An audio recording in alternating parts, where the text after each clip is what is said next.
good morning everyone. Good morning from Chitwan. हामी हिजो करिब 10 बजे राति चितवन आइपुगेको थियौँ।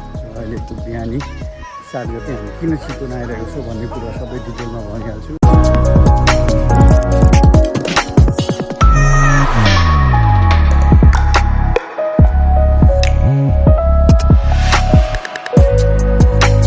अब हामी यो सट्ट अलिकति अर्ग्यानिक हेल्दी फुड्सहरू खाउँ अनि त्यसपछि हामी जान्छौँ।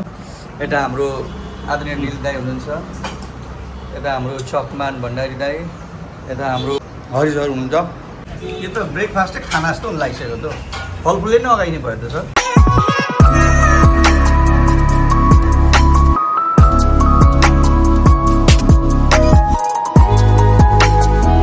ओके 9:45 गइसकेको छ र अहिले हामी आइपुगेको छौँ हाम्रो मोस्ट अवेटेड प्लेस चितवनमा रहेको हाम्रो महाधिवेशन स्थलतर्फ जाँदैछौँ। हामी बाटोमा आउँदाखेरि पनि धेरै ठाउँमा चाहिँ पुलिस चेकिङहरू भइरहेको हामीले देखिरहेका थियौँ।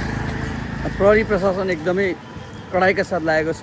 अभियसली हुनु पनि हो, राष्ट्रिय स्वतन्त्र पार्टी जो अहिले लगभग 2/3 सरकार चलाइरहेको अवस्थामा उसको प्रथम महाधिवेशन हुन गइरहेको छ। यसलाई त अझै बढी सेक्युरिटी प्रदान गर्नु जरुरी छ। अगाडि यस्तो जो माहौल हिँड्नै पर्ने अवस्था छ। हाम्रो महाधिवेशन स्थल आइसकेको छु। पुलिस प्रशासन पुरै टाइट छ है साथीहरू। चितवनको गर्मी अब सुरु होला जस्तो छ, किनभने हिजो त अलिअलि पानी परेको जस्तो थियो। अहिले 10 बजे लाग्दाखेरि पनि घाम कडा छ।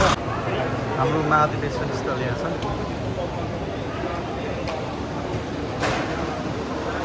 गर्मी चाहिँ अति नै छ।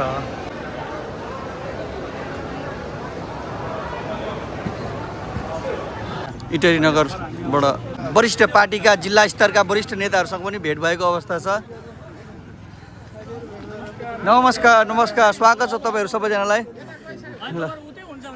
सर तपाईँको चाहिँ अहिले बिजोकै पार्छ है, यो यस्तो गर्मी रहेछ नि, टिक्नै नसक्ने।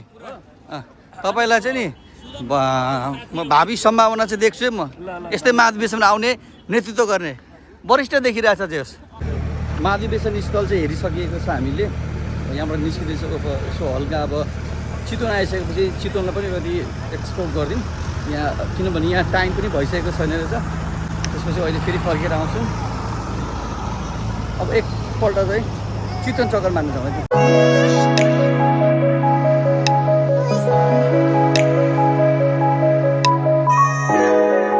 खानु ठुलो कुरो होइन, ठाउँ खोजेर मिठो राम्रो चलेको ठाउँमा खानु ठुलो कुरो हुन्छ है। त्यही भएर हामी अहिले यो अर्ग्यानिक चितवनको एकदमै फेमस रहेछ यो ठाउँ। त्यहाँ माछा निकाल्दैछ यो भाइले। अब यहाँ माछा निकाल्दैछ होइन। अब चट्ट यो 11:30-12 बन्द लागेको अवस्था छ होइन। चट्ट यहाँको माछा कसरी खाने, भुटेर खाने, पोलेर खाने, के गरेर खाने होइन, त्यो सबै व्यवस्था भयो। यहाँ हामी लोकल खाना खाएपछि अनि फेरि त्यसपछि चाहिँ हामी जान्छौँ महाधिवेशन स्थलमा तामझामका साथ मजाले। मैले यो खालको माछा चाहिँ फर्स्ट टाइम खाएको। हाम्रो इटरतिर चाहिँ यस्तो कलरको माछाहरू प्रायः होला न। एकपल्ट कसरी किलो छ? पकाएको चाहिँ 1200, पकाएपछि 1200 किलो, 800। ठिक छ। रेड टिलेपिया अरे सर यसको नाम? भाले खाम अन्डा भएको नहाल्नुहोस्। म प्रकाश पन्थीजीकोमा छु। इटरीबाट चितवन आउँदाखेरि बाटोमा राम्रो खाना खाइएको थिएन र यहाँ चाहिँ टिपिकल लोकल अत्यन्तै स्वादिलो यो वातावरण पनि त्यस्तै छ। वातावरण पनि त्यस्तै, अलिक बोली पनि लट्किँदैछ है। र अब खाना सुरु हुँदैछ हाम्रो। यो नयाँ प्रजातिको माछाको स्वाद कस्तो लाग्यो तपाईँ एकपल्ट भनिदिनुहोस् न। यो तिलापियाकै एउटा प्रजाति रहेछ, रेड तिलापिया। हजुर, यसको स्वाद एकदमै राम्रो छ। राम्रो छ है। सबैभन्दा राम्रो पक्ष चाहिँ यसको के छ भने बिचमा काँडा हुन्छ, मासुभित्र काँडा हुँदैन। बुढाबुढी केटाकेटी सबैले खान सकिने र माछामा एकदमै टेस्ट राम्रो छ। यसको सम्भावना कस्तो छ हाम्रो जिल्लातिर? उत्पादन चाहिँ भरपुर गर्न सकिन्छ। हजुर। अब बजारको कुरा चाहिँ अलिकति यो महँगो पर्ने भएको हुनाले माछाका पारसीहरूको लागि चाहिँ उपयुक्त छ है। जसले क्वालिटीको राम्रो खालको माछा खानु चाहनुहुन्छ उहाँहरूले चाहिँ यो माछा मन पराउँछ। अब हाम्रो नर्मली बजारतिर त 400 को माछै पाइन्छ नि त किलोको, होइन? 400 रुपियाँमा कमन ग्रास एकदम ठुलो जातकै माछा पाइन्छ। त्यो भएकोले गर्दा अलिकति यसको बारेमा चाहिँ त्यो जसले माछा खान चाहनुहुन्छ उहाँहरूलाई भन्नु जरुरी छ यसको विशेषता। त्यही भएर चाहिँ रुचाउनुहुन्छ र स्वाद चाहिँ ठिक छ, एकदम राम्रो छ नि त। दामी छ। ल अहिले चाहिँ हामी खाना खाएर आइसकेको छ। महाधिवेशन स्थल भरिभरा हुने क्रम जारी छ। चितवन जतिको गर्मी ठाउँ छ त्यतिकै तातिएको छ अहिले महाधिवेशनको माहौल।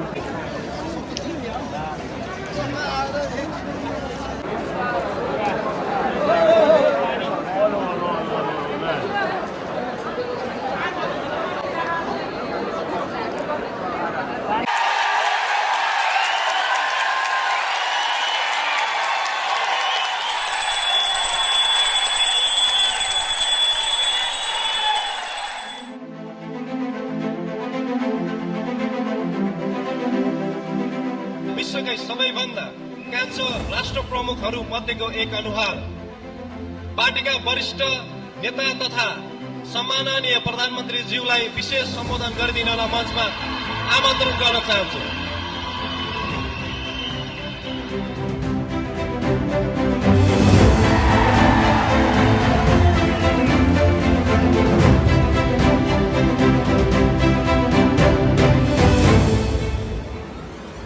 हाम्रो पार्टीको चिन्तन कस्तो हो, लेफ्ट हो, राइट हो, सेन्टर हो, धेरै चिन्ता लिइराख्नु पर्दैन। हाम्रो पार्टी विकासवादी पार्टी हो, विकास गर्ने काम गर्ने पार्टी हो।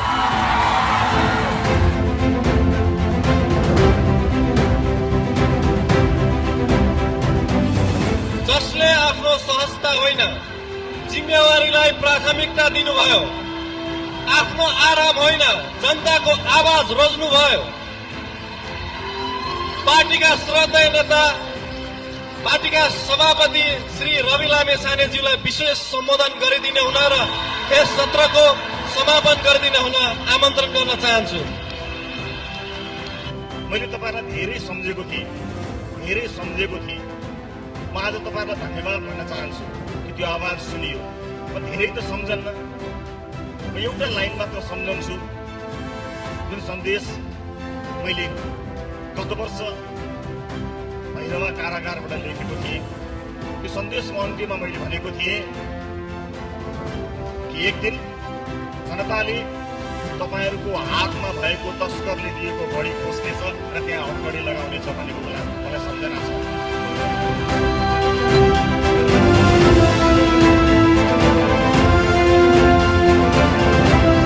नमस्ते सबैजनालाई फेरि। 3 दिन छ चितवन बसाइ। हरेक समय अब महाधिवेशनमै बसिराख्न सकिँदैन, गर्मीको मौसम छ, अलिकति शरीरलाई पनि अलिकति ऊर्जा दिनुपर्छ। त्यही भएर चितवन आइसके पछाडि सौरा नआउने भन्ने कुरै हुँदैन र अहिले हामी आइपुगेको छौँ सौरा। अलिकति मौसम पानी पनि पर्नु आँटेको जस्तो छ है। त्यो भएर हामी अहिले सौरामा छौँ। यता मेरो प्रिय दाई निटाम गुरागाई दाई हुनुहुन्छ। दाजु के छ हालखबर? एकदम राम्रो। हामी अहिले राष्ट्रिय स्वतन्त्र पार्टीको महाधिवेशनको क्रममा छौँ, तर एकैछिन भए पनि हामी चाहिँ अलिकति रिफ्रेस हुनको लागि सौरा आएको छौँ। बाइ द वे दिल्ली दाईको सौरा पहिलोपटक भएकोले गर्दाखेरि पनि हामी आइरहेको छौँ।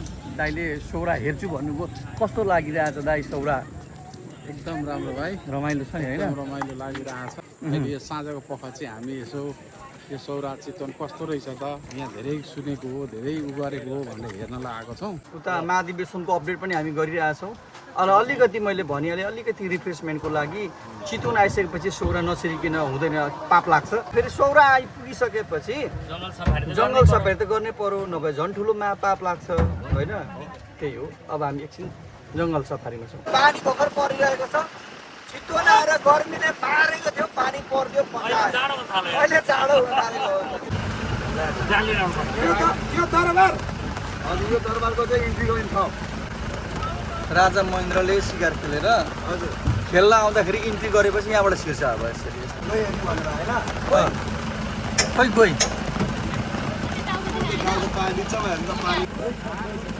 जिप सफारीमा त निस्क्यो हामी। जङ्गल सफारी, जिप सफारी जे भने पनि हुन्छ होइन? निस्क्यो तर पनि पानीले गर्दाखेरि जङ्गली जनावरहरू चाहिँ हामीमा पाइन्छ जस्तो लागेको छैन। एउटा न एउटा कुनै जनावर चाहिँ देख्नु पाएपछि मजा आउँछ।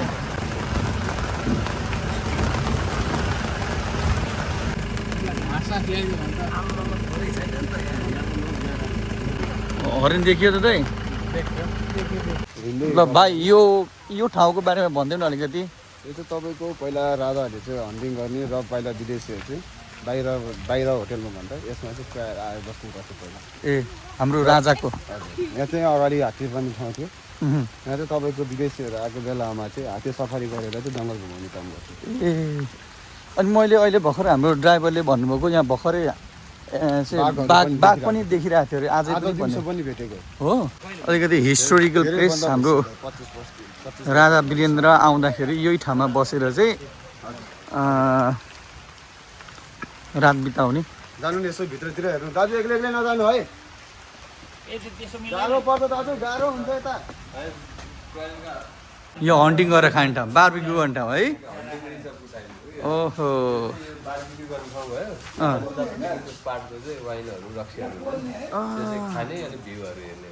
यो सिङ यो रियल हो जनावरकै हो।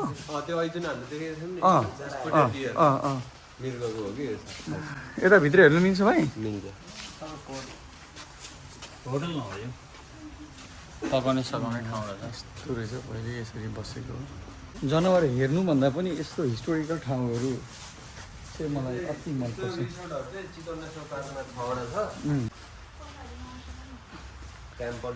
तर यो जीर्ण भइसकेकोलाई अलिकति यसलाई त रिनोभेट गरेर अथवा जीर्णोद्धार यताउति गरेर यसलाई सुरक्षित राख्नु त यत्तिकै छोड्नु त पर्ने हो। अब उता पुरा बारबिक्यू गर्ने ठाउँ भइसकेपछि चाहिँ यो चाहिँ हाम्रो महाराज सरकारको दारु पानी हुने ठाउँ रे हो। यस्तो रहेछ दारु पानी खाने ठाउँ भन्ने हाम्रो गाइड भाइले भनेको छ। यस्तो रहेछ बहुत खतरनाक छ डेन्जर छ एरिया। अनि पहिले त राजाहरूले यो जङ्गलमा वरिपरि पुलिस आर्मी राखेर बनाउँथ्यो नि दाइ त्यही भएर पो डराएन त। बोटिङ गरेर आउने ठाउँ यो हो है। ल यहाँ चाहिँ गोही देख्नु पाए हुन्थ्यो।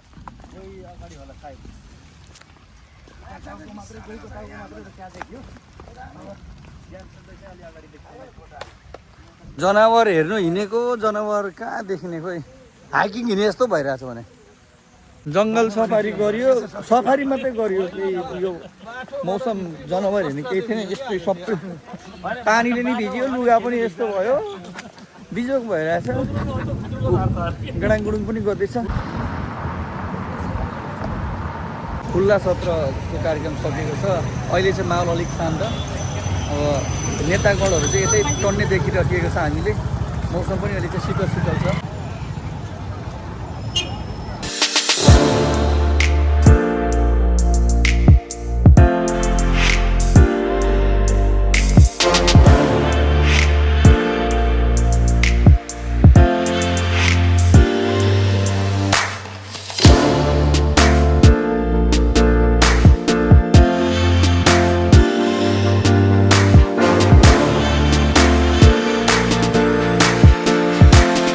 आज महाधिवेशनको दोस्रो दिन असार 8 गते सोमबार।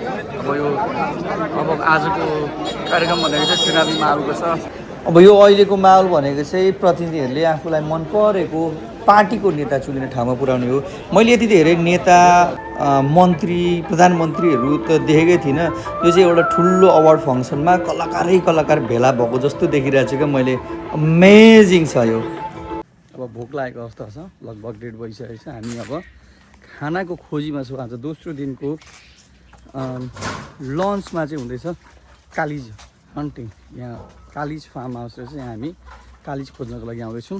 यो कालिजको चल्लाहरू फुल जस्तो देखिन्छ नि त यो। भाले खाने हो होइन भाले नखाउँ हजुर। धेरै साह्रो हुन्छ क्या। भाले चाहिँ खाएको छु कि मैले। अन्डा पार्ला आएको कोरली पछि हेर्नु त सबै अन्डा पारिरहेको छ कि अहिले। ल एउटा झ्याप्पो चाहिँ एउटा ठुलो झ्याप्पोको ए कालिजको अन्डा त सानो पो हुँदो रहेछ है। अर्कै नहुन्छ हौ। कालो कालो पोथी नि पोथी चाहिँ अलिक ठुलो खालको पछि झ्याप्पोसँग हुन्छ। त्यहाँ चाहिँ जुन रोजी छाडिके त मैले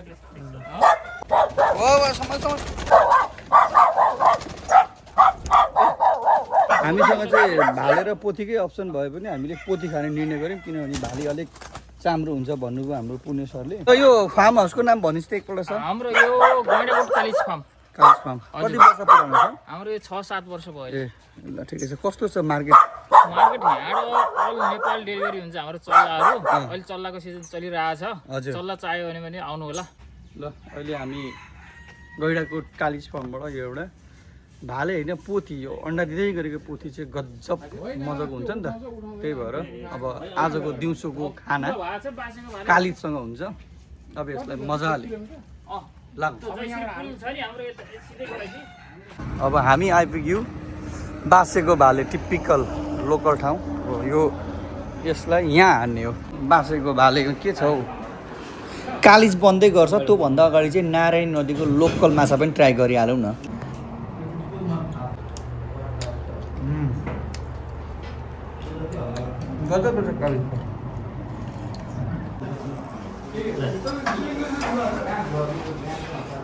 वेटिङ इज ओभर। कालिजको मासुसँग लोकल पाराको खाना हामी कालिज फ्राई। कालिजमा फर्स्ट टाइम खाँदैछु। अघिको फ्राई कालिज फ्राई खायो, अति दामी झोलिलो कालिजको मासु र भात।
राष्ट्रिय स्वतन्त्र पार्टीको प्रथम राष्ट्रिय अधिवेशन सहभागी भएर प्रत्यक्ष हेर्ने मैले अवसर प्राप्त गरेँ। यो मेरो लागि एकदमै गौरवको कुरा हो। चितवनलाई बाई बाई गर्दै अब लागिँदैछ आफ्नै जिल्ला सुनसरीतर्फ। सबैजनालाई धेरै धेरै माया, नमस्कार।